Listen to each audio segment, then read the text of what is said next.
Hello Team FD and welcome back to Sunday Vibes. We are back in the pub, The Rookery on Clapham Common. I'm joined by Dukes, by Pat, slightly rotated lineup because Joe booked the day off the day after the awards ceremony. Sneaky. Very sneaky from him. We've got a bleary-eyed Henry behind the camera. The actual potential for something to go technically wrong, very high right now.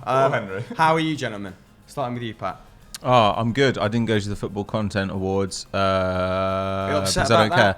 No, I'm fine. I don't mind at all. But I also am sleep deprived because my baby woke up at 10 to 5, so... Okay, but he's just had his coffee. Just had a little one of these from next door, so you'll be flying soon. Dukes, how are you? Yeah, I'm good. Straight from the karaoke bar into Sunday Vibes. All good. Did Fergie London Bridge last night, which is always a banger. Not Fergalicious. Not Fergalicious. I think it's the better song. She's such an icon, but I enjoyed it. Well, learn something new about you at the start of the show. Brilliant. Right, okay, let's delve in then to our main topic. And coming out of international break, and with the Ballon d'Or news, grabbing all the headlines, it was inevitable that we spoke about the Ballon d'Or. Vasi Detilanara 8 asked us, who are your top 3 favourites for the Ballon d'Or? But kind of picks itself, doesn't it? So we're going to open up on it. In true Sunday Vibes fashion, we're not actually going to answer the question you asked. What I've done is, I've picked a top 10, my own top 10, on one-on-one, which should be live right now. So go and check it out if you haven't already. And then what I thought you guys could do is appraise it. I want a critical analysis of it. A review. Basically, sticking the boot into the video that I made yesterday for the next 40 minutes. Perfect. And then agree, disagree, throw out your own names. So I don't know how to do this without talking an awful lot, but at number 10, I've gone Mo Salah. This does mean that I've culled 20 players. And we can put maybe those 20 players on screen. Don't know how Henry's going to do that. But was there anyone that I called that you thought deserved to be in the top 10? Yeah, I saw your list.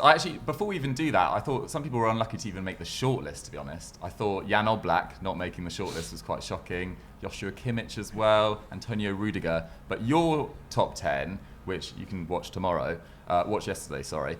I thought it was controversial not to include Ruben Dias, potentially. I thought he was probably the outstanding centre-back in Europe last year. Do you know what? Should I throw my top 10 out there now? Go for it. Just so the guys know who we're referencing. All right, so I went 10, Salah, 9, Ronaldo, 8, KDB, 7, Luis Suarez, who wasn't in the power rankings prior to this. What just happened outside? 6, Benzema, 5, Kante, 4, Lukaku, and then let's just leave the bottom 3. We'll get on to the bottom 3 after. Got to build some anticipation. So that's who I went for. Have you got any ideas, Pat, as to who you would swap out in and out? God, I don't know. Without the numbers in front of me, it's kind of hard to gauge because inevitably these things, and one of the reasons I don't like the Ballon d'Or is because I think it's imported a lot of the kind of ring thinking of US sports. So if somebody wins a trophy in a year, then that really pushes people in their direction. If they win 2 trophies, people are like, oh, they have to be nominated for the Ballon d'Or, regardless of how important a part they were. And obviously somebody in a football team is not as big a part as somebody in a basketball team. It's just the nature of the sport. I think Ruben Dias, seeing as he's been mentioned, he would definitely be an interesting candidate. He probably was the outstanding defender last year. On the other hand, I do think his contribution to that Man City side, while being very, very good, is also quite overrated. I do think that it's every year we talk about one of Man City's centre-backs as being one of the outstanding centre-backs in the world. To me, that's a product of great coaching as opposed to just the individual centre-backs being amazing. We were talking the same way about Laporte a couple of years ago.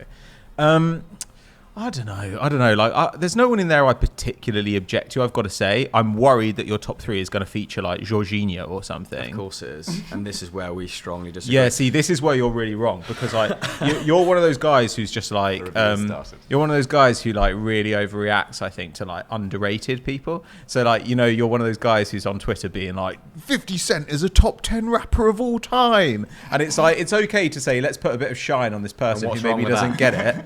But in this situation, Jorginho, not a very special player. You're saying I'm overzealous about people who are perhaps at some point in their career regarded as underdogs. Well, I also think... I do love an underdog, and I do back Jorginho to be in the he's top not an 3 underdog. on this. He's not an underdog. In what sense is he an underdog? He's not an underdog. Because he was dismissed very quickly by the English public and media at large. He's not that great.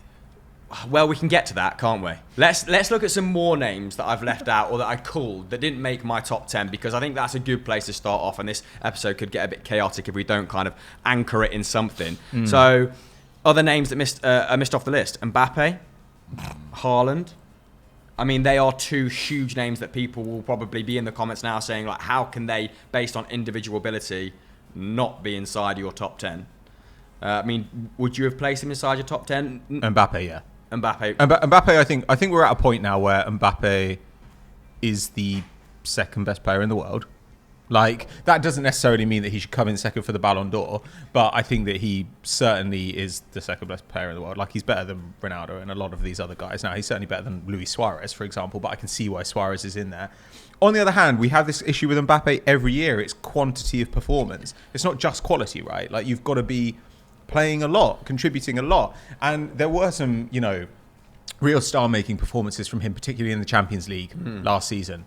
Like Barcelona, Bayern Munich. Yeah, huge difference-making performances and exactly what you expect from a player at that level. You're going to start taking huge games by the scruff of the neck like he did in the World Cup for France back in 2018. But every year, same as Neymar, I just think you haven't played enough. You spend too much time injured. And yes, you rip up Ligue 1.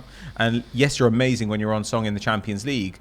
But come the end of the season, like Mo Salah plays like 50 games every season and is sensational the majority of the time. Mbappe, when he plays, can be like verging on like Messi good at times, but he just doesn't play enough. So I don't know. I don't strenuously object to Mbappe being left out. Yeah, not all goals should be regarded equal, I guess, which is a conversation we can sort of expand on. And what I mean there is that, putting up over a goal contribution per game like Mbappe did in Liga and last season, like, is okay, like, it's good as long as you're winning the league and winning it convincingly. But when you're losing a one-horse race to Lille, I'm sorry, I don't think you deserve to be in the top 10 no matter how good an individual campaign you had. That's not Mbappe's fault, though. Yeah, but it is part of the criteria. Yeah, I don't have a major individual and issue collective with it. Performance. Go on, mate. I think I don't have a major issue with it. I think this year it's obviously going to be a lot of it on international tournaments or impact on international tournaments as well. Yeah. Mbappe had a pretty poor Euros. Haaland didn't go to the Euros, and had some injury issues as well. They did win the DFB Pokal in Haaland, but it was really Sancho that took that final by the scruff of the neck rather than Haaland. I mean, Haaland had couple of disappointing games against Man City in the Champions League, albeit against a far superior side. So I've got no real issue with either of them missing out on this particular year. Yeah, and I think it's a really good point. The Euros will count a disproportionate amount, probably, because you think, like, people probably regard it as a bigger feat than winning the Champions League when it's half the amount of games to actually win said competition, right? Yeah. I mean, you look at someone like Chiellini being on the shortlist. He barely played any games for Juve last 16 year. starts, I think. Yeah. And was phenomenal in the Euros. All through that tournament, I thought he was absolutely brilliant. A little painful against England in the final, obviously. But yeah, barely played any games for Juve. But it's on the basis of that tournament. He probably deserves to be on the 30-man shortlist, but I definitely wouldn't have him in the top 10. And we are talking fine margins here, aren't we? Like, they were named as one of the 30 best players in the world. That is some achievement in itself, right? Other names that I've sort of dismissed, maybe people who are unfortunate not to go a little bit further, maybe because they're not big names, like Gerard Moreno and Lautaro Martinez. Like, Moreno's 40 goals and assists in 2 competitions, that was the League and the Europa League, won the latter. And then you've got Lautaro Martinez, who feels like another Cavani, like, always the bridesmaid, never the bride, because he was back up to Lukaku, he was back up to Messi, but second top goal scorer in Serie A, second got top goal scorer in the Copa America win. Like, should someone like that be left out? I think I'm okay with it. Again, like, I think that when you see him playing for Argentina with Messi or playing for Inter with Lukaku, like, he is the more limited player. Like, obviously he's an amazing player, he can do a load of different stuff, but like, it's much easier to kind of understand why somebody who's doing the range of things that those other guys are doing deserves to win the Ballon d'Or, as opposed to a sort of relatively conventional striker. Now, obviously, there are exceptions to that if you really are overperforming, like Lewandowski, who I'm sure we'll come on to.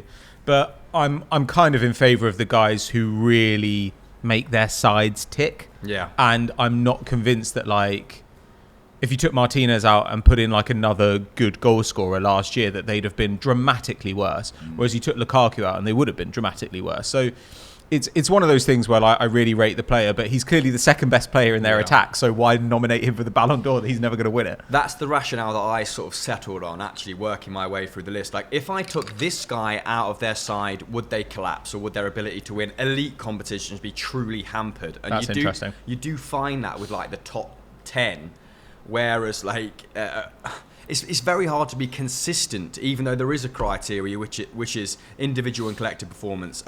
You have to regard player class, which involves talent and fair play, and a player's career will also be taken into consideration, which I find a little bit bizarre, considering like it's supposed to be within the realms of a calendar year, because that kind of muddies that up a little bit. But then I don't think you can apply that to everyone. You start to get to a point where Mo Salah's brought in at 10, and I'm putting him at 10 based on sheer ability. Like, But below Ronaldo, because I love him. That's an interesting question. Yeah, I've got Ronaldo as 9. Because I think your argument about Mbappe is really applicable to Ronaldo as well. Like, you know, obviously, like broke a huge winning streak in Serie A last season. A lot of his goals were penalties. Like, doesn't contribute to pressing game or anything of that kind. Like, I don't think he's particularly lit things up since coming to the Premier League. Like, he's been good. Like, but he's not been like the best striker in the league, and in the Champions League as well. Like, really underwhelming whole time at For Juve, 2 or 3 but, years, yeah. but especially like this season. And I kind of look at that and I think, I know that he has broken like the international goals record this year, so you can definitely put that in his favour. And at his age, what he's doing is remarkable. Solid Euros as well. But then we're talking about how people perform relative to expectations, and I kind of feel like I'd argue Mbappe has probably had the better year because of those decisive goals in the Champions League. But that's where I suppose like ceremony has bumped him up the list, because a player's career is going to be taken into consideration, and how much credence do we give to, you know, someone, or credit do we give them for breaking the international goals record? Like, that probably does move you up more than the majority of your performances kind of reflect, right? Yeah. What do you make of Ronaldo? Does he make your top 10? He probably doesn't, but it doesn't mean that he didn't have a great year. I think he really did. But yeah, I just don't think he necessarily deserves to be in that top 10, especially above Salah. Did have a good Euros, to be fair, in a pretty uninspiring Portugal side. I think they were really disappointing, really, to watch compared to what we thought they were going to be, at least, given that talent. And I kind of agree with Pat. I don't think he's lit up the Premier League yet. You know, scored a lot of good goals. You know, I think in the box, he's probably, you know, by far the most outstanding player of this generation. His like movements, his anticipation. He's going to score bucket loads of goals for Man United this year. But has he made them a lot better as a side? Probably not so far. It's early days. But I don't think he quite makes my top 10. And like, you know, people like as you said, Kimmich, like missing out here. Like Heung-min Son missing out here, who I think would have been quite an interesting outside shout. Like, there are some players this year who I just think have been like exceptional, have taken leaps forward, or have done it on slightly underwhelming sides, and you want to give them the credit, I think, rather than like necessarily falling back on, well, this guy's always nominated, he has to be nominated, if we don't nominate him it's going to be an outrage. And there's a part of me with this that I think is just like, well, we want Ronaldo to come to the ceremony, you know, like, and his fans will go berserk if he's not nominated. But I don't think that their career should be taken into account, really. I think it should be like, who were the best players this year? That is, to me, what the Ballon d'Or should be. Yeah, Kimmich annoys me in particular, because I think he has become Müller the as well, outstanding central midfielder in the world, to be honest, Kimmich. I mean, unless you count KDB as a central midfielder, which I think is a little bit generous, to be honest. But Kimmich has just gone beyond all levels now. I think he could probably be the best right-back in the world if he played there as well. Was very good for Germany as well throughout this year, in a difficult year with Joachim Löw transferring, being sacked, removed, whatever. And Kimmich was outstanding throughout the whole Bundesliga year. He's got everything to his game except for pace, really. But his technical quality, I think he's an outstanding player. So he should definitely be on the 30-man shortlist at least. But he's not. So, and I've been outvoted here, which I'm very happy about. You know, we live in a democracy. Who are we subbing in for Ronaldo then, in this top 10 that we're starting to build here? I'd like to put Ruben Dias in there personally, and I'm perfectly happy with him being low down the 10, but I think he deserves to be in the 10. Okay. We can agree to disagree if you don't want to go for Ruben Dias. You know, the bit of divergence here. I really like your suggestion of Oblak, you know? Like, I think Oblak has... If we're going to talk about what people have contributed over the years, like, Oblak has got to be up there. Like, yeah, I don't know. I'd be tempted to go Oblak. Okay, not in the 30-man shortlist, but we can bring him in. Well, I'm also happy to say Diaz. Like I do agree with Diaz. Like I think actually like there are plenty. You could probably pick like basically anyone on Man City and be like Foden, chuck him in, don't mind. It says a lot about City that people don't. They won the league and people are like, well, you kind of expect City to win the league, but then he won every individual accolade going, didn't he? The only thing against Diaz is he looked unusually shaky in the Euros. He had a really poor Euros, which might count against him in this. But I'm happy with him being 9. Happy with Oblak being in there as well. I was looking at his stats the other day. I think he saved, the stat, it's not quite saved expected goals, but it's basically that stat. He saved close to 10 last year for Atleti in the league. Which mental. effectively could have won the league. And that's a normal year for him. That incredible 17-18 year. Yeah, because they actually scored the same number of goals last season as Real Madrid in the league, I think. But as always, they just have like a superior defense. Or if they don't have a superior defense, they have Oblak. Like, so it doesn't matter. Like, he's genuinely like Oblak is like. I remember a couple of years ago we were like when De Gea had that incredible season, we were like, this is a kind of messy goalkeeper season. Like Oblak is now maybe turning into that guy. Like the sheer consistency over the years of Oblak's performance makes you think this is somebody who stands ahead of his peers in this particular skill set in a way that people like Messi did. And hopefully, I mean, there's the Levi Ashin trophy, isn't there? Hopefully, I mean, he's a candidate for that, but I imagine Donnarumma will win it. Yeah, probably. Okay, will be up there as let's bring in Ruben Diaz then, because I mean, Manchester City's Player of the Season, Football Writers Player of the Year. I think the first time a defender's been awarded that in the Premier League era, and Premier League Player of the Year. So, yeah, all those three, I think he's in very good credentials. Right, number 8 then, I've gone KDB. And my justification for this was 18 goal contributions in just 23 league starts. I mean, just 23 league starts, obviously goes against him as well somewhat, and obviously they won the Carabao Cup as well. I don't know how much weight we're going to give that, and put up the most goal contributions as City reached the Champions League final for the first time in their history.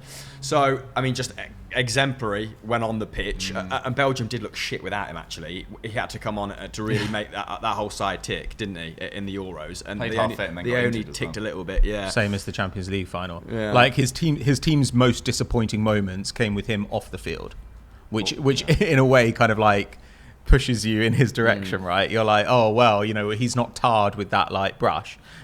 You can just give him credit for the achievements and not necessarily dock him for the losses. I don't know, like for some reason it does feel a little bit generous for KDB to be in the top 10 here, because I would say that this year, maybe more than previous, there have been games where I've been underwhelmed by him, or more games where I've been underwhelmed by him.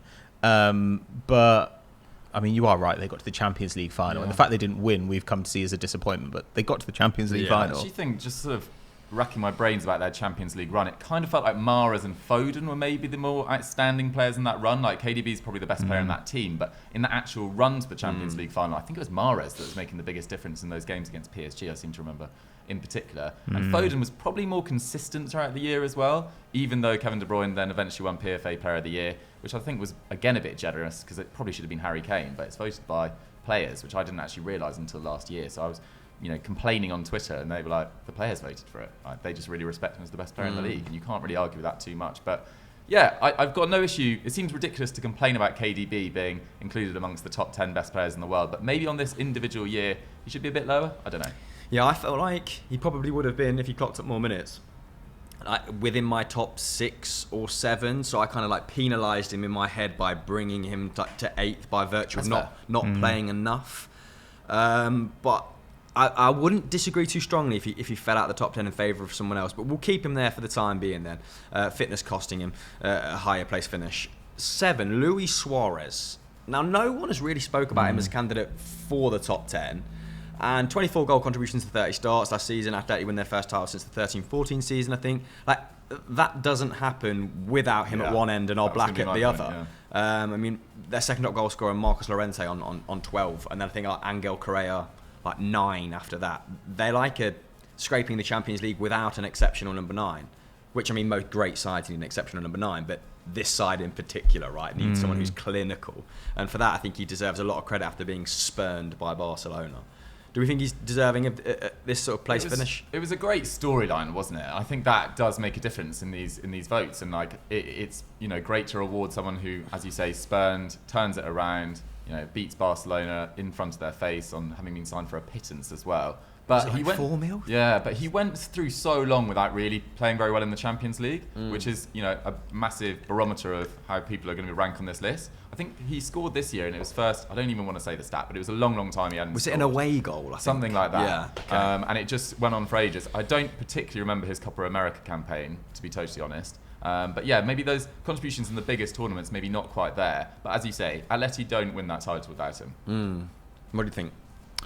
I find this one really hard to pass out because I agree, like, they don't win the league without him. They really overperformed in attack, and he was a big part of that. On the other hand, he was really carefully managed.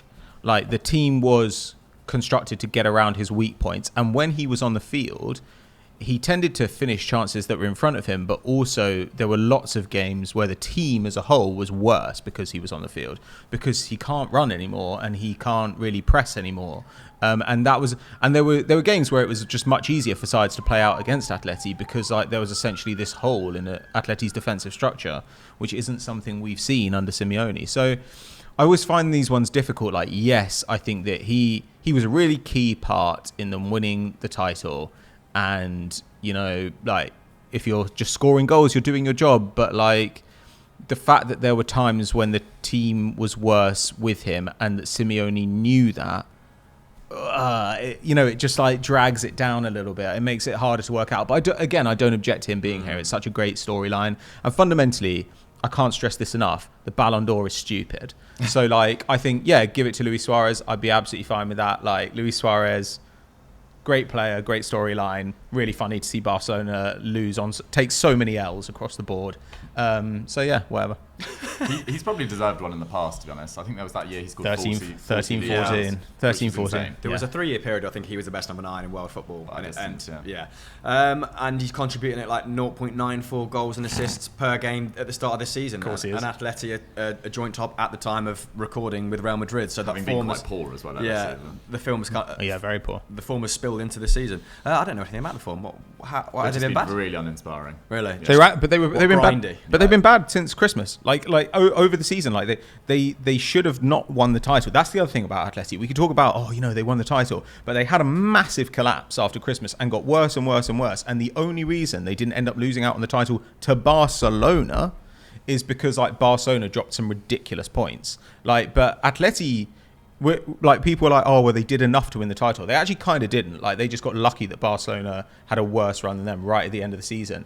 And if they hadn't won this title, we'd be talking about all this stuff so differently. We'd be talking about the historic collapse that Atleti endured at the end of last season. We'd be talking about, oh my God, how did this happen? Despite the fact that Suarez was overperforming and Oblak was overperforming and Marcus Llorente, everything he hit went in for half a season. So it's a difficult one. This is why I don't like the kind of trophy thinking, because I think it's so the confirmation bias that comes and with it's the trophy. really fine margins. It's really fine margins. People want to pretend like it isn't, and that whoever wins the league or the Champions League in that season was ordained by the gods to win it. But actually, most of the time, freak shit happens. They got 50 points in the first half of last year, which I think was a joint record, and then something like 30 in the second half, which is really quite poor. Yeah.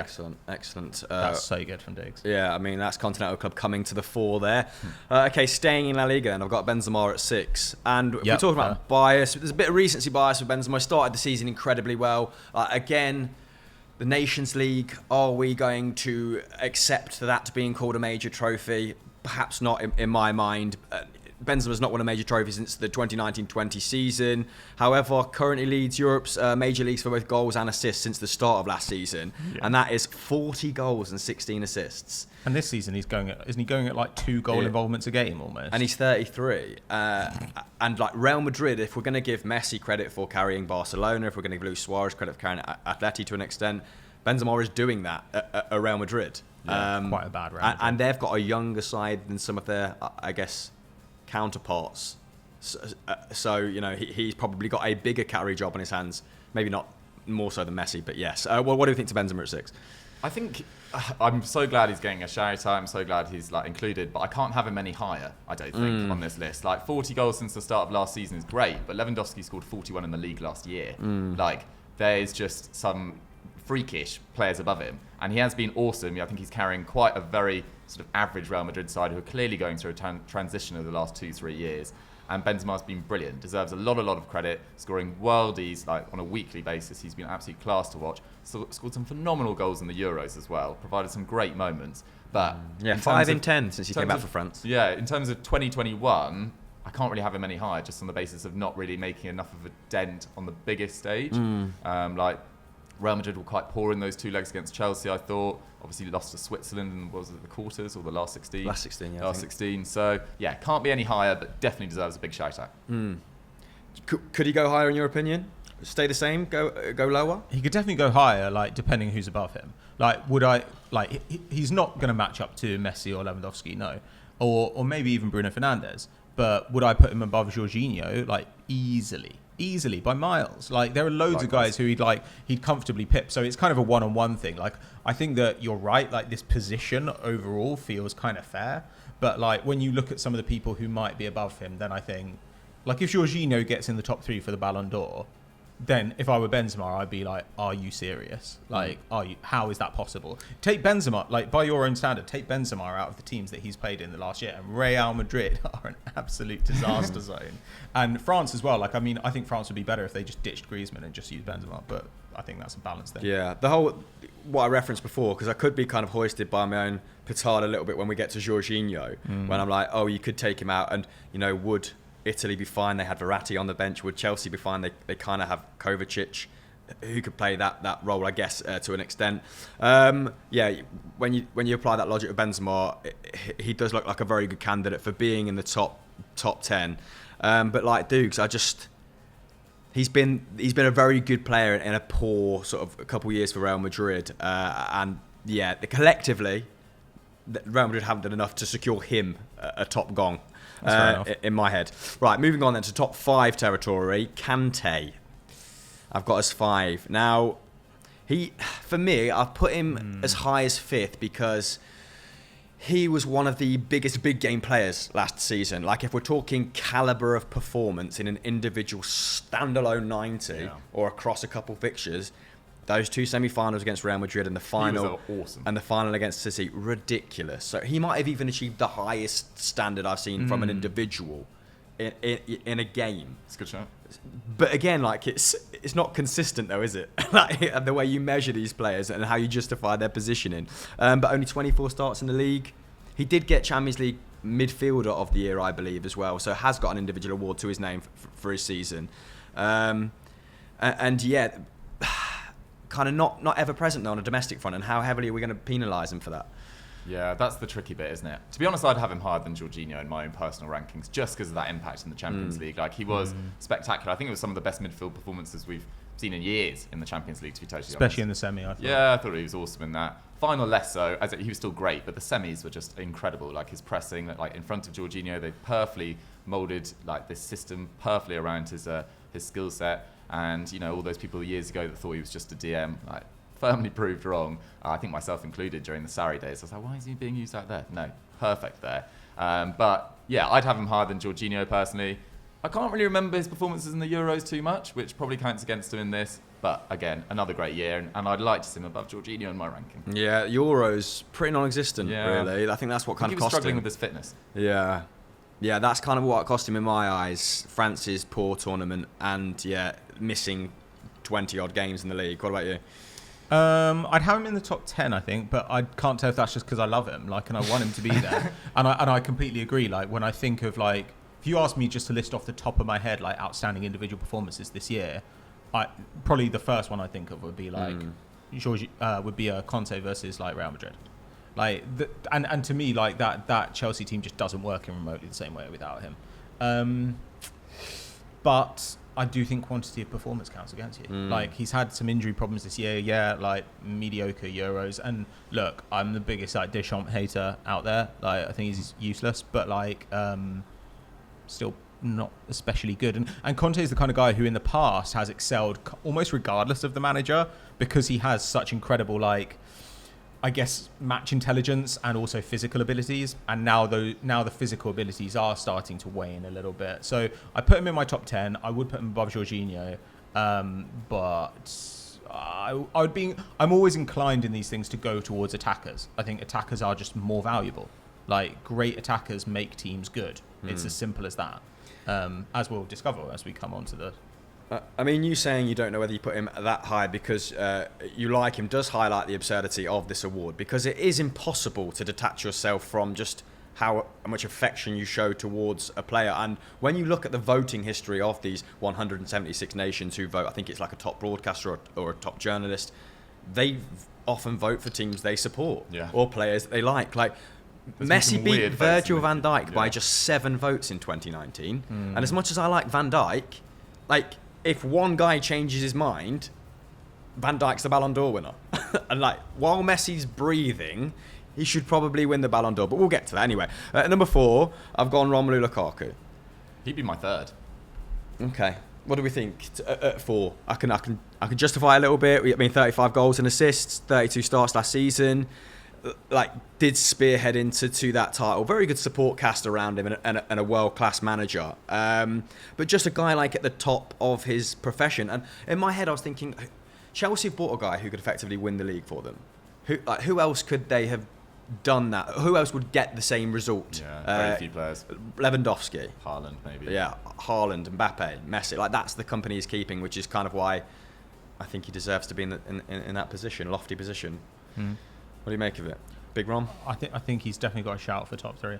Like, when I'm trying to think of people who would deserve to be in the top 3 ahead of him, I get to 2 and then I struggle. Like, I mean, I do think people like Bruno Fernandes, should be in that conversation, but like, penalties, blah blah blah. Like, I don't know. I think I'd probably put Lukaku top 3. I think this is the year in which he stopped being a very good striker, which actually he's been for the best part of a decade now. Like, and he has become like totally world class, undeniably world class. In loads of different areas. In the Premier League, it's so difficult for people who are perceived to have like failed with a big side to come back and be rated again. It's so hard for that to happen because people are just like, they believe the Premier League is this special competition that's totally different from everybody else. They believe that if somebody wasn't good for their club, they couldn't possibly be a good player. It's so hard to get that kind of stink off you. And Lukaku has done it. Like, people are talking about Lukaku like happily as a world-class striker, whereas, by the time he left Man United, the way his reputation had gone, it was like absolutely staggering for those of us who were kind of like, this guy's just like, he just scores all the time. Like that, everywhere he goes, he scores. So that is truly remarkable. And I mean, he's the full package at this point. Like, he's always been great dribbler. Like, he's always been an intelligent player. But he's found ways to minimise his weaknesses and leverage his strengths this season, and has just been every side he's played in, he's been exceptional. Been great for Chelsea, great for Inter, great for Belgium. I don't know. This is so good amazing. for Belgium. His goal scoring record for Belgium is insane. I think Chelsea are going to get so much better this year, and full credit to them for being in the title race, considering the fact they played City, Liverpool, Arsenal. I think they played Spurs as well. Like, insane run. I think Chelsea have actually been quite average by their own lofty standards. I think so as well. And I think most Chelsea fans would probably admit that as well. But they're going to get a lot better. And Lukaku, when they start working him into the game more, I think they just lack serious creativity, to be honest, throughout that side. But yeah, they're going to be in the title mix once again. And Lukaku definitely deserves to be in the top 3 for me. Yeah. If you want to talk about narrative as well, exactly. I mean, it was magical. Talking redemption arcs, like we did with Suarez. This is a bigger one. It's right? lovely. Like you just mentioned there, his international record is frightening. 33, I think this is goal involvements maybe, in his last 26 international fixtures. A lot of them will be qualifiers, and Belgium, like England, have cruised through qualifiers in the last few campaigns, but I think he's the first Belgian to score double figures at major finals as well for his nation. So like, we're giving Ronaldo credit for breaking all these various individual awards. Like, he is his country's top goal scorer, like, and the best player by a distance, I suppose. Hazard at his peak, like, yeah, better ability wise, but his country's best servant, I would think. And he's got like 4 or 5 years left at the top, probably. Yeah. It's scary. So yeah, I think Lukaku would justified his 4th position.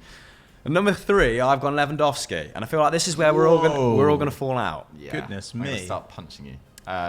I don't like that shout. Shall I launch my defence and then you just totally unpick me? Right. This is where shit's gonna go down. I think he should be retrospectively awarded the 2020 Ballon d'Or. I think France football need to admit that they fucked up because obviously Ligue 1 that season was curtailed. They just sacked everything off. I think probably thinking that more top leagues would do the same, and it didn't happen. And then he obviously had that incredible season. And at Bayern Munich, you do have to have an incredible season to stand out like head and shoulders above your like very good teammates as well. And yeah, led them to a European treble, didn't it? It was 47 goals that year, which is just absolutely bananas. But I do think at current, the competitiveness of the Bundesliga does count against him somewhat. Like 41 goals in 28 games, like great, like brilliant. But I just think that he's got the supply line of like Muller, Coman, Gnabry, Leroy Sané. Like I think if you put Choupo-Moting in that side and he plays the same amount of minutes as Lewandowski, he probably gets 15 goals and they probably still win the league. But I don't think we should criticise him for playing. No, an it is exceptional harsh. side. Like we gave Ronaldo and Messi those Ballon d'Ors for years when they were the best players in those exceptional sides. And like Lewandowski shouldn't be punished because he plays for a great side. And I don't think Messi should be elevated for making a very average Barcelona better. Yeah. And if your Personally. argument is like Choupo-Moting, like let's say, take Choupo-Moting as like the average striker, He should win the would Ballon get d'Or. 15 goals in that side. Then what you're saying is Lewandowski is a plus 25 goal Yeah, above the average player striker, which is quite, For sure. quite a big difference. Like, we're trying to find like this like almost absurd arguments as to why this guy shouldn't win it at this point. Because if he did, like I wouldn't be bothered at all. But Messi and Ronaldo were winning the top accolades when they picked up the Ballon d'Ors, right? And if Bayern Munich had won the Champions League in the campaign just gone by, I'd be like, yes, Lewandowski, 40 goal plus season, and he secured Europe's like one of their top honours. But I don't think just like dominating the Bundesliga is enough to take it away from Messi this year. But I think they dominate the Bundesliga because primarily they've got Lewandowski. Like he is the reason there's no competition. And in you're that not league. and you're He not just obliterates it. arguing he shouldn't take the Ballon d'Or away from Messi. You're arguing he should be third. Like if you said second, I think we'd be arguing a lot less strongly.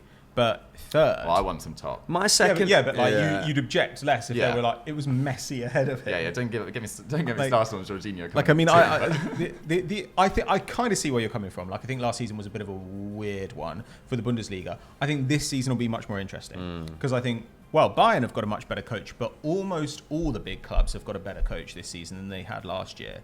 We've got Marco Rose and Gladbach haven't really got worse despite losing him because they brought in Hutter. You've got Gerardo Seoane, like who's now at Leverkusen. Like you've got like this huge like influx of talent, managerial talent to the division, and so it'll be really interesting to see how that works because I think quite a lot of these clubs have really interesting players as well. Like Hoffenheim do, Leverkusen certainly do. So I don't know. Maybe this season will be a better measure of his abilities in that sense because he will be up against stiffer competition, but you can only judge players on like what they do, like what's in front of them, and like whoever's in front of him he scores. Like he just does, he scores. His ability is not in question, and this is a much more interesting argument if Messi doesn't win the Copa America, like for That's a good sure. point. But I mean, Bayern Munich finished 13 points above Leipzig, was it last season? I think it was Dortmund. I can't Yeah, remember. I think it was Leipzig. I think Dortmund came third, and like they went out the second round of the Pokal. They went out the quarterfinal stage of the Champions Without League. Lewandowski. Yeah, but that is things that would cost other players. Like I think if you take like Messi had 39 goals and assists. For me, they count for more given context than Lewandowski's 48 goals and assists. Even though I'd say that actually, It's almost like like, we're just missing out Jorginho now. but the worst teams in Spain, I think, are easily as bad as the worst teams in Germany. And I'd say Germany have more good teams than Spain does. Yeah, it's much less competitive, and I think the quality, the La Liga is now not much better than Liga, I don't think. And there are fewer games in the Bundesliga. I agree with that, but I also think that the general quality of Barcelona's starting 11 dropped so much in the season gone by that kind of balances it out for me. Like the fact Messi's taking the most shots of his career, the fact he's 34 and he's playing over 3,000 minutes, like it was such a carry job. And I am going to revert back to the very reductive argument of Bayern probably still win it without Lewandowski, just with a league average striker. Yeah, I think you're probably right there. I mean, but equally with Barcelona, we can make the argument of like, is Pedri not like nominated for this award? I think he is, right? Golden Boy, but not. It didn't, No, I thought he was nominated. He's in the top 30. Yeah, he's in the top 30 for the Ballon d'Or as well. Like, I mean, and I don't know, like I guess we should just come on to Messi, I suppose, because like, And we'll go back to Jorginho. Yes. like what I think about Messi this season is like, yes, certainly there's the Copa America, which really helps here too. But it's the way he reinvented himself this season. Like at the beginning of the year, like Barcelona weren't particularly good. And he had a bad start. He did have a was bad really start, average, but he was kind of playing the way he'd always played, right? Like dropping in between the midfield and the attack, like trying to link things up, pulling out wide. And then at a certain point in the season, it's like Messi works it out, like kind of like the way Pep does. Like he's kind of like, he works out what the hole is in the team and he just expands to fill it. And so what that looked like this year was that he became just a gunner. Like he was shooting so much, like his shot numbers like skyrocketed. And, you know, from the kind of deep line creator we expected him to really turn into in his old age, I suppose, he's actually like much more of a goal scorer now than he almost ever was, like just in a much worse team and with, you know, worse reflected by the physical fact skills. he was a top assister as well. Yeah, so I mean, I just think that like Messi was just like this season figuring out the problems when Koeman couldn't, like filling the holes when Koeman couldn't, like with the worst attack he's ever played with at Barcelona by a long way. Which is why for me Lewandowski doesn't get close, because Lewandowski didn't have to solve the sheer amount of problems that Messi did. Yeah, but he was also, agreed. Lewandowski I am agreeing. I think I Yeah. would put Messi above Lewandowski, but I think it's close. I think it's quite close. Lewandowski was also, we say that he had all these great players around him. Like Sane had a very bad year. No, he didn't. He did. He did. By his standards, he did. He didn't though. He was Didn't getting booed, mate. Yeah, but he got like a goal or assist like every like 100 Yeah, minutes. but or for something in the Sane's league. standards, he was out of position, I admit, and but that attack, Muller was exceptional, Gnabry wasn't as good as he was the year before, Sane wasn't at his best, Lewandowski was phenomenal throughout the entire year. He's just gone 2 games without scoring a goal in the Bundesliga. The last time he did that was 59 games ago. It is a joke. That lends like gravitas to the fact, he's unbelievable, and the Bundesliga down the bottom end is also fairly poor. But then we look at the top teams in the Bundesliga, like RB Leipzig have made a Champions League semi in the last couple of years. Bayern have made, won it. Probably would have gone pretty deep last year if they had Lewandowski fit for the quarterfinal. I think it's a little bit. But there's been no great rival, has there, to Bayern Munich? They've won the league 9 years in a row. He's competing against one of the best players in the world in Haaland. Best young players in the world. He's actually scoring more goals than he was scoring when there was a major rival in the league. When it was the Pep and Klopp era. Like if he's doing he's got a lot better. If he's scoring 41 goals against like a Jurgen Klopp's Dortmund, I would be more open-minded. To be honest, I don't. I'm arguing whether Messi shouldn't win a Ballon d'Or, which seems absolutely ridiculous. And I do want to clarify that I said he was average in the first half of last year. He was average for his standards. He was still very good. But, I don't really care enough when it comes to the argument between Messi and Lewandowski. But for me, in the last couple of years, I think Lewandowski deserved it in 2020. I think he deserved it in 2021. But that's the thing. When you say the last couple of years, which obviously we should only take the calendar year into thought. Lewandowski is owed something. That's the painful thing here, isn't it? Like Maybe he's owed that 2020 award. But I've got some just notes down here as well. Things that Messi did that we've perhaps not even touched upon yet, like breaking the international cap record for Argentina, broke Pele's goal record for one club. I think that's 643. He won the Pichichi Trophy for the 8th time. He had a great year. 0.85 goals per game in La Liga last season. Yeah. It's very good. It's very impressive. But you can also argue that how bad is Koeman? hasn't really contributed significantly since being at PSG yet. You can definitely argue that. The start of the season has been bad, yeah. Yeah. So and now he's kind of got that advantage, right? That if we're going to say goals count for more in different competitions, then would we not expect him to be absolutely destroying Ligue 1? And it just hasn't quite taken off yet. Yeah. I think the fact he was outstanding in the Copa America, I think he will win it. But I think it should be Lewandowski. Yeah, I don't think anyone can really complain if Lewandowski wins, certainly. It's not going to be ooh. So if Jorginho wins, and I'm kind of concerned that will happen.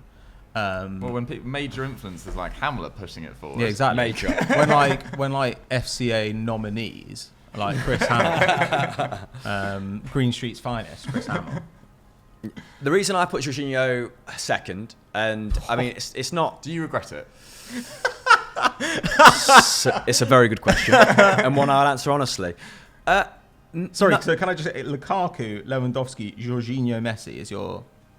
So going up from 1, Messi, Jorginho, Lewandowski, Lukaku, Yeah. Kante is what I settled on. This is that. I mean, that's There's an obvious outlier in there for me. Yeah, to me as well. And that is because like it's very hard to apply a consistent ruling throughout all of this, right? Because if we're talking player class, Jorginho isn't in their league. But if we're talking form, Jorginho's form has been incredible for the majority of Calendar year, yeah. the last season. And the calendar year thing is bullshit. No journalist is thinking from only January onwards. Well, are thank they? goodness, I because know. Jorginho was in and out of the side. Yeah, well, in that case, like no Jorginho. I mean, I think only 24. I'll start at the bad bits. Only 24 starts for Chelsea, I think, domestically. I do think he's been like Tuchel is all for him winning the award, and I do think that's a big nod to how he has enabled Tuchel to put his imprint on this What's side. he gonna say? What's he gonna say? Be like, no, shit. He's no Julian Weigl. Like, I mean, I think he said I think he should win this. That's pretty strong. Mancini said the same thing. So there's some big guys in his corner. And I know what you're going to say. They're obviously going to say that. Of course, they are on his side. They are Team Jorginho. But for me, player of the tournament at the Euros, wow. I think Donnarumma was given the gong in the end, wasn't he? Yeah. But I mean, some of his stats I've given it Sterling over. some of his stats were frightening at the Euros, and I do think that victory has probably propelled him from like top between 5 and 10 to my top 3. I mean, it's subjective. I just don't think he's anywhere close to the best player on either of the teams that he plays for. Yeah, but not the best. Not the best player. The But player best demonstrating the best form. Yeah. No, I don't think that's true either. I mean, even we've just talked about Kante in the Champions League. He was probably more important. I think there were numerous players in the Euros: Verratti, Barella, Bonucci, Chiellini, Donnarumma, that were all better than him in the Euros. I just don't personally see it. And I think if he hadn't won the Euros, where would he be for you? Would he be nominated for the Ballon d'Or? No, probably not. But that's a big if, isn't it? It's a huge tournament. It's probably the tournament that we're giving the most weight to. Is it? I don't know though, because I'd actually say like in the Champions League, I think you can really make the case that like he's absolutely integral to the way that side plays. Like really, really important to them. You drop him out, and like I know a lot of people don't like Kovacic as much as we do. Like you can make the argument that like Chelsea are significantly worse without him. I don't think you can make that argument to Italy in remotely the same way. Like if I was picking Italy's like midfield 3, I probably wouldn't put him in it. Like just because I prefer other players in there. Like I don't think he's better at anything than Verratti. Anything. No, like, but that's because Verratti's probably like the best number 6/8 in world football. But the guys who I think like stepped up in big moments, like even Locatelli stepped up in big moments. Like I'd rather have Barella in there. Like I just think that. See, it's interesting you say that because that's why I give him so much credit, because he did step up when the opportunity like was afforded. Like Verratti was injured going into that tournament, right? And that's why Jorginho became the linchpin of that side, the fulcrum of that side. And I think he exceeded expectations so much performance-wise in the way that he controlled near enough every game that I watched. And I was so impressed with the way that Italy went from being this... Actually, they could switch it up in the tournament. They went from being like a possession-heavy side that controlled the game, which was largely dependent on his skill set, to also being able to be like a counter-attacking side like they did demonstrate against Spain. He just gave them that tactical versatility. Like I think Mancini gave them that. No, but I think if you take Jorginho out of that Euros team, I'm not sure if they win it. Really, I think they do. I think they do, or I think they at least get to the final. That like, Spain I game don't was really tight, but yeah, I mean, like I don't think it gets worse. And certainly, if Verratti had been fit and played every game, I think they would have been just as good, if not better. But he wasn't, right? Yeah, but I mean, so what? Like it's one of those things where we're saying like, would this team be better with or without him? And I'm arguing probably be better without him. Like if they had somebody else, like it just seems to me like the thing is as well with Jorginho that often when he's praised, he's definitely got abilities, but often when he's praised, people bring up weird stuff. Like you said, some of his numbers are frightening, but I feel like they're always just volume numbers. It's always just like passes. He passed so much, like his passing accuracy was so great. Those things are not impressive to me. Like he passed into the final third a lot. That's impressive to me. But I still set think a record for interceptions as well. But I still think his defensive. I still think his. Well, that's always going to be like set by but basically a midfielder who gets to the final. I think right? it was Desai before. Like it's like, but Desai's also played in the midfield. Like so, I think it's like one of those things where you're plus also tackles and interceptions.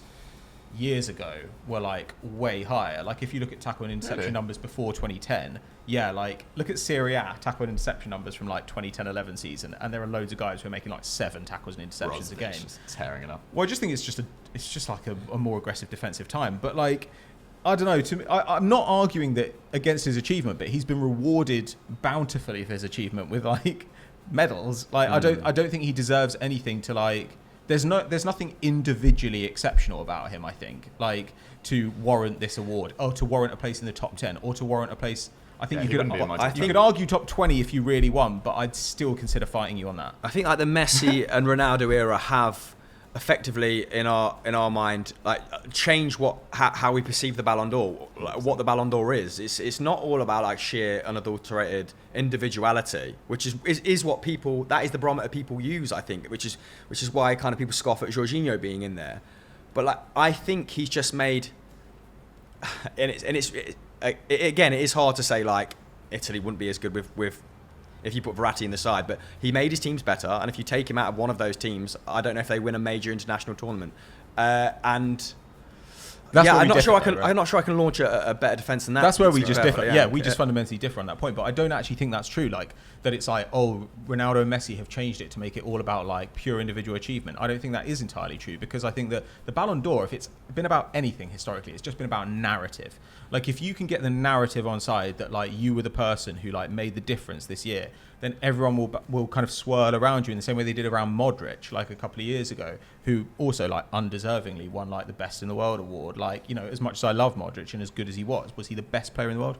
Obviously not. Wasn't his best year either. Yeah, exactly. So it's like, I think that historically has been a much bigger thing. Like you can look at that with like Cannavaro winning it after like Italy won the World Cup. It wasn't even their best defender that year. And I love Cannavaro, but come on. So I just feel like this is a pure case of like ring thinking, you know, like, oh, he won two things, and then, you know, a player who has been underrated at different points in his career perhaps becoming correctly rated and then becoming wildly overrated. I just think it's like a reaction in the same way that, you know, you get reactions to like people like Carrick being historically underrated. Like that's what it feels like to me. I think you take him out of Italy, I think Italy are fine. You take him out of Chelsea, maybe not. But being an important member, not the most important member, but an important member of the side that won the Champions League is not the same thing as somebody who we're saying is like absolutely instrumental in the side winning the Champions League and his side winning the Euros. Like fundamentally, I don't agree with the second bit, whereas I can maybe make an argument for the first. Yeah, I think he's going to struggle to replicate that sort of form as well and ever have like these sort of credentials again. But when you're thinking of all these placements, what tournaments, like how are you ranking the various tournaments? But because for me, the Euros is pretty much the pinnacle, and Jorginho, obviously the best player in the best side, makes him for me like a shoe-in for at least the top, you know, three. I'm willing to bend and flex with Lewandowski, but I am leaving him there. Go on, what do you think? Fair enough. I don't think he was the best player in the best side. That's where I differ. Yeah. And I don't mind your reasoning. I think it makes perfect sense. I just disagree. What I worry about with this argument is that like people dismiss him too readily because they are just thinking solely about ability. And if it's just about ability, he doesn't make the top 10, does he? But the form he's demonstrated, the form. I don't want to go over points I've already gone over. I think it's been a good debate, but I'm going to leave him a second. And Messi, Messi, Lewandowski for first. Personally, yeah. Okay. I want to see your top 5 in the comments below. Right, we're moving on to quick fire questions now. Let's wrap up that segment. And this question is from AllInJS7. Best breakout star across Europe so far this season? Ooh, love it. I'm coming to you for Europe, dude, because this is your continent. It's your beat. Jeremy's been very good at Villarreal. Didn't know a lot about him beforehand. Gavi at Barcelona has put a lot of impressive performances in. We actually wrote 3 wonder kids that have exploded this season. Well, Pat did, and then we had to change one of the sections because there was no photos of that guy in France, annoyingly. Anyway. What, Bayo? Yeah. Mohamed Bayo. Anyway. Play for Clermont Foot. Florian Wirtz has probably been the outstanding young player, I'd probably say. It's difficult to argue with that. I think he's averaging a goal contribution every 41 minutes for Bayer Leverkusen, which is better than Benzema, who's also been brilliant at the start of this year. So, yeah, I'll go with Wirtz, why not? Good. Also on that list, Mohamed Bayo, who's obviously had a great season so far for Clermont.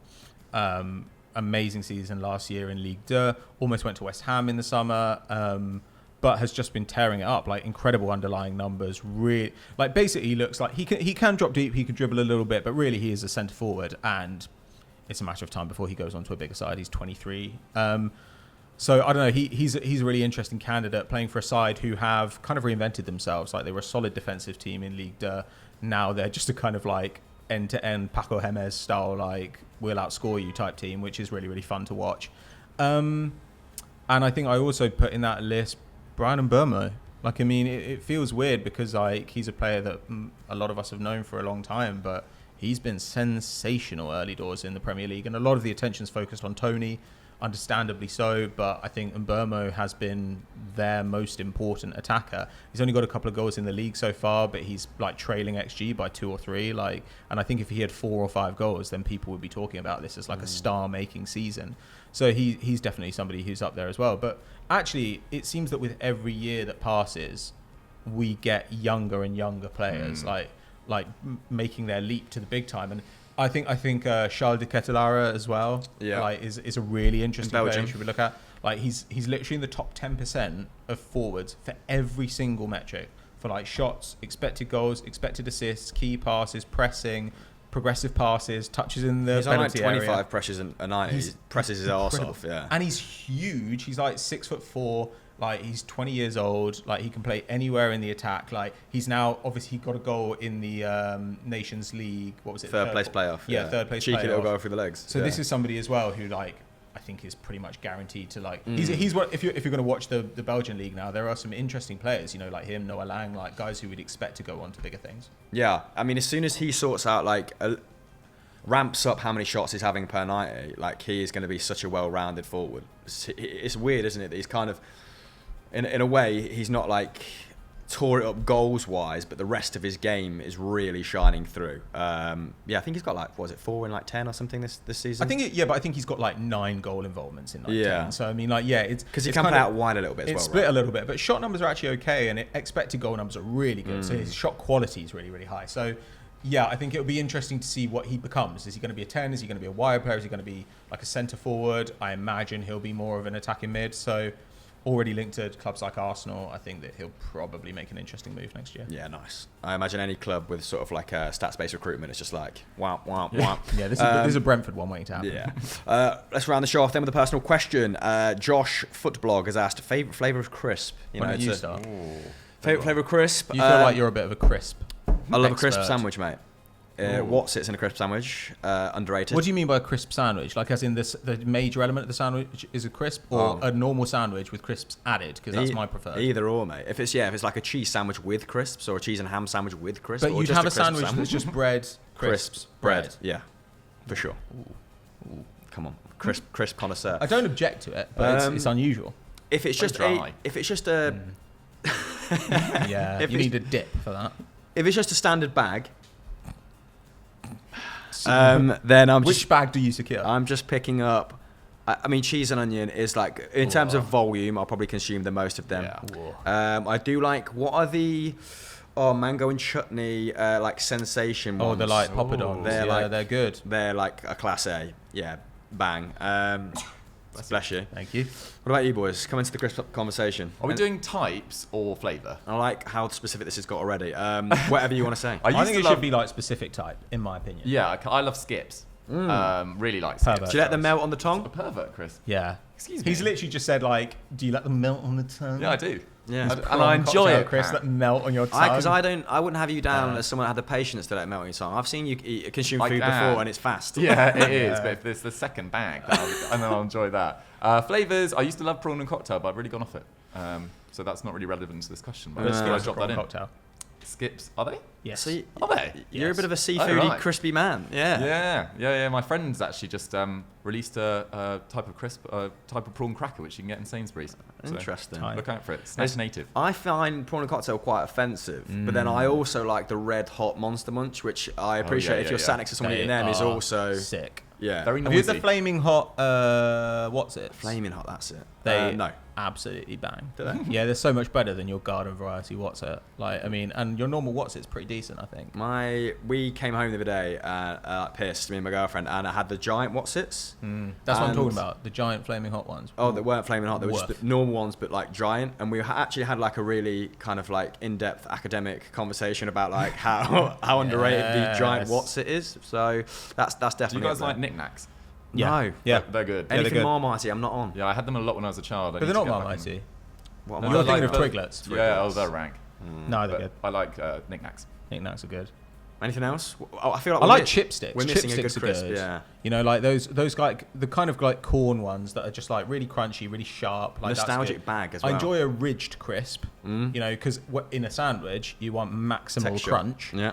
So I'm a big fan of those. I think you made an absolutely terrific shout with the mango lime poppadoms. They're really, really good. I don't know, man. It feels like there's something really obvious. If I'm in a pub, though, scratchings. If I'm in a pub like the Rookery on Clapham Common, which you should all go check out, I'd probably go for pork scratchings actually rather than crisps.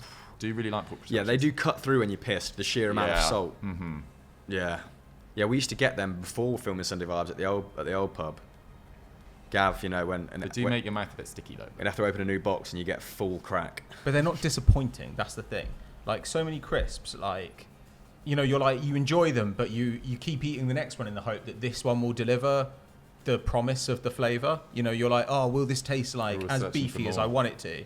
And that's what's really good about like Monster Munch. They taste of the thing. Yeah, you're actually knackered. You're knackered by the end of a bag of Monster Munch. It's like a cardiovascular workout. You're like, my jaw can't take any more of this shit. And the roof of your mouth is like an absolute like war zone. Yeah, it's like just bleeding. There's just a paste covering your fucking gob. Right, that's it. That's it. We've spoke far too long about this. Thank you very much for tuning in. Gentlemen, do we have anything to plug across Eurofootball Daily podcast? What's going on? The video today on Eurofootball Daily was about whether Galacticos policies always fail, so go check that out. What have we been doing? Oh, Dukes and I put together like a realistic Newcastle signings, which is quite interesting. Like we did try and keep it realistic, kept a couple of players from the existing squad, argued their case, like tried to figure something out that would actually work, that wasn't just like Icardi, Sterling, that'll do. So there's a lot of pace in the team. Who's your favourite realistic signing just to whet people's appetite at home? I liked Renan Lodi. You did like that. Not like used by Atletico Madrid, but we were playing a back five, which is why he doesn't feature at Atletico Madrid. So potentially not my best shout, but I do like him. Unreal crosser of the ball. Yeah. We had centre mids were quite good. We had McKennie and Grilic. Like, so those are quite good. And also, obviously, we've talked about Aouar in the past, which if they get Aouar, like, I think that's a gettable signing who would be a potential game changer. Yeah, class. Yeah, I do like Weston McKennie. Juventus will sell him at the drop of a hat, won't they? So probably get him for 15 mil. Anyway, let's not start a new topic. Like this video, subscribe to the channel with notifications on, and we'll catch you next week on Sunday Vibes. Goodbye.